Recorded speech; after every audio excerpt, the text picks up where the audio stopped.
भारत और चीन के बीच बॉर्डर पर हमेशा से तनातनी देखने को मिलती है।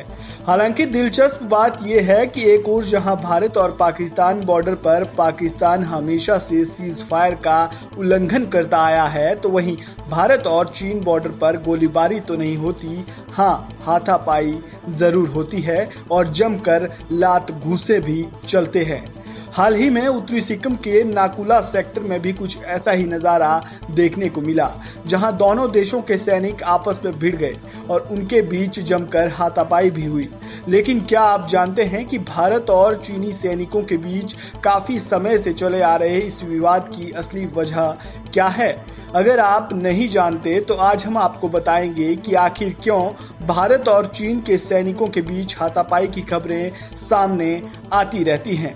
लेकिन उससे पहले ये जान लेते हैं कि भारतीय और चीनी सैनिकों के बीच बॉर्डर पर कब कब झड़प हुई।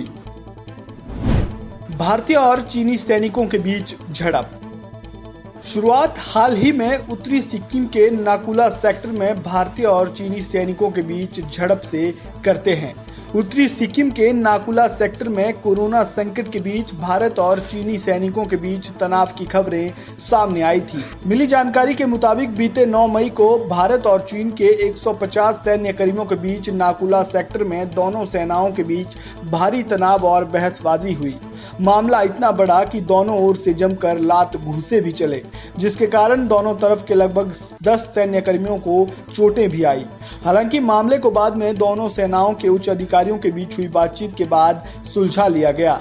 इसके अलावा अगस्त 2017 में भी 134 किलोमीटर लंबी पेंगोंग झील के पास दोनों देशों के लगभग 200 सैनिकों के बीच काफी देर तक धक्का मुक्की होते रही।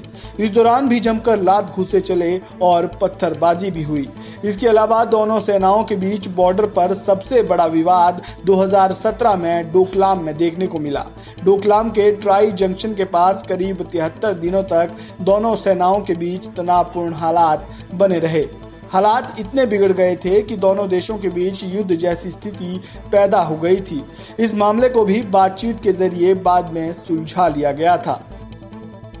इसके अलावा हाल ही के दिनों में ही लद्दाख में लाइन ऑफ एक्चुअल कंट्रोल पर चीनी हेलीकॉप्टर देखे गए, जिसके बाद भारतीय वायुसेना ने तुरंत वहां लड़ाकू विमानों की तैनाती कर दी है।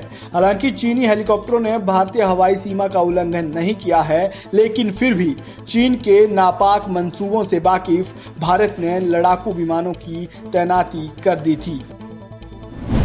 क्या है विवाद की असली वजह? हाल ही में उत्तरी सिक्किम के नाकुला सेक्टर में हुई झड़प के पीछे का कारण सीमा विवाद को बताया जा रहा है, लेकिन भारत के रक्षा विशेषज्ञों की माने तो इसकी असली वजह कुछ और ही है। उनका मानना है कि भारत ने जब पाकिस्तान को गिलगिट बलूचिस्तान को लेकर चीन को नोटिस भेजा है, उसके बाद से ही चीन बौखलाया हुआ है।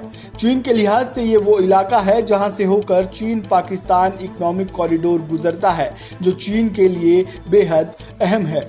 उसके अलावा दूसरी वजह कोरोना के कारण चीन में पैदा हुए हालात भी है। पूरी दुनिया में कोरोना फैलाने का जिम्मेदार चीन खुद भी औंधे मुंह गिर पड़ा है।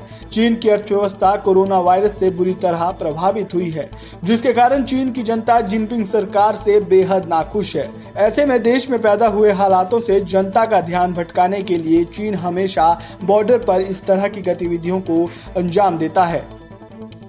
इसके अलावा चीन का मानना है कि अरुणाचल प्रदेश दक्षिण तिब्बत का हिस्सा है, जिसका भारत हमेशा से खंडन करता आया है। दोनों देशों के बीच बॉर्डर को लेकर संशय अब भी बना हुआ है। चीन हमेशा से भारत के बॉर्डर में घुसने की कोशिश करता है, जिसके लिए वो लगातार बॉर्डर पर अपनी सैन्य शक्ति को भी बढ़ा रहा है।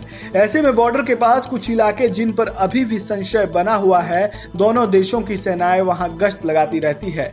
गश्त लगाने वाले दोनों तरफ की टीमों का समय भी अलग अलग होता है, लेकिन जब दोनों देशों की टीमें एक ही समय पर गश्त लगाने आती है, तो फिर दोनों के बीच आपस में बहस शुरू हो जाती है। अगर मामला बढ़ता है तो इसके बाद फ्लैग मीटिंग होती है। इसमें ब्रिगेडियर रैंक के ऑफिसर शामिल होते हैं। ज्यादातर इसके बाद मामलों को सुलझा लिया जाता है। चीन की नापाक हरकतों से भारत अच्छी तरह से वाकिफ है। दोस्त बनकर धोखा देने की चीन की पुरानी आदत है। ऐसे में भारत अपनी ओर से बॉर्डर पर कोई भी ढील नहीं देना चाहता। अगर चीन की ओर से ऐसी कोई हरकत की जाती है तो भारतीय सेना उसका मुंह तोड़ जवाब भी देती है। Bureau report, AB star news.